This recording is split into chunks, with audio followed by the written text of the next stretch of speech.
دفعہ صبح نماز کے بعد واک کے لیے نکلا، واپس آ رہا تھا، مجھے ایک بڑے میاں نظر آئے ریڑھی پر کھڑے ہوئے، سفید داڑھی سفید پگڑی۔ ریڑھی والے عام طور پہ ایسے نہیں ہوتے نا، تو میرے دور سے وہ نظروں میں جچ گئے۔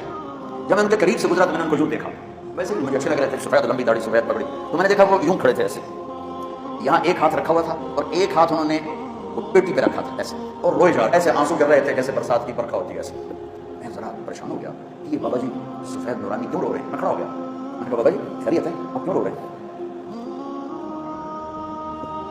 اس نے میرے سامنے سیبوں کی ریڑھی ایسے پلٹ دی، سارے سیب ریڑھی پر بکھر گئے، اوپر کی لیئر سیب ٹھیک تھے، نیچے سارے ادھ گلے تھے۔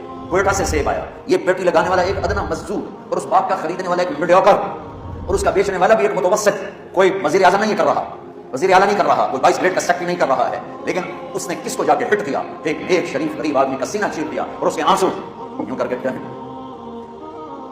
میں نے یہ قصہ ہزاروں دفعہ سنا ہے، اور ہر دفعہ میرے سامنے اس کا چہرہ آتا ہے، میرے آنسو آ جاتے۔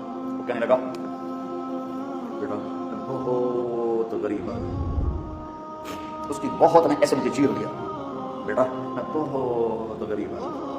میں ایک پیٹی سے کرتا ہوں، وہ اصل تک نکلا تھا، شام کو میں تازہ آٹا لے کر اپنے بچوں کے لیے گھر جاتا ہوں۔ آج کسی نے میرے بچوں کی روٹی مجھ سے چھین، جس قوم کی پستی یہاں تک پہنچی ہو، میں اس کے شعبے کا گلہ کروں۔ میری تو مسجد میں سب ایک جیسے نہیں ہوتے، کوئی برا نہ سب 5 انگلیاں بناتے ہیں، بڑے اعلیٰ وکیل بیٹھے ہیں، بڑے اعلیٰ جج بیٹھے ہیں، بڑے اعلیٰ ڈاکٹر بیٹھے ہیں، بڑے اعلیٰ علماء بیٹھے ہیں، بڑے اعلیٰ مزدور بیٹھے ہیں، لیکن اندھیری رات ٹمٹماتے چراغ اندھیروں کو دور نہیں کرتے، چراغ کی لو سے کمرے کا اندھیرا دور نہیں ہوتا ہے۔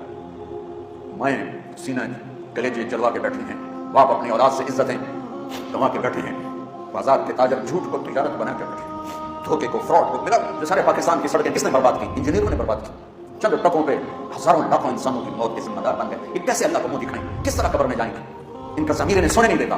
حلال کا کھانے والا بھوکا بھی سوئے تو نیند آتی ہے، اور حرام کا کھانے والا گولیاں نہ کھائے تو سو نہیں سکتا ہے۔ تم میری اولاد بیٹھے ہو، میں جذباتی ہو گیا ہوں۔ جو دکھ ہے کہ میرے دین کا ممبر دین ہی پیش بہت کم۔ ہمارے سوال کی وجہ سمجھو بچوں، ہمارے سوال کی وجہ یہ نہیں ہے کہ دریائے راوی خشک ہو گیا، دریائے صدر جناب خشک ہو گیا۔ ہمارے سوال کی وجہ یہ نہیں ہے کہ ہمارے حکمران کرپٹ ہو گئے۔ اللہ ایسا نہیں ہے کہ حکمرانوں کی وجہ سے سب کو تباہ کر دے۔ ہماری پوری نسل کی اکثریت اخلاقی پستی میں جا گری ہے۔ اپنے نبی والے اخلاق اپناؤ، سچ بولو، کبھی جھوٹ نہ بولنا، کسی کو دھوکہ نہ دینا، کسی پہ زیادتی نہ کرنا۔ اگر دیکھنا اللہ آپ کو، اگر میری قوم کا 33 نمبر ہوتا ہے نا، پاس نمبر 33 نمبر 33% طبقہ بھی یہاں اس پہ آ جائے تو اللہ میرے ملک کی تقدیر بدل دے گا۔ اپنی ماں کی ٹھنڈک بنو۔ ماں وقضى ربك الا تعبدوا الا اياه وبالوالدين احسانا اما يبلغن عندك الكبر احدهما او كلاهما فلا تقل لهما اف ولا تنهرهما وقل لهما قولا كريما واخفض لهما جناح الذل من الرحمه وقل رب ارحمهما كما ربياني صغيرا۔ اللہ اپنا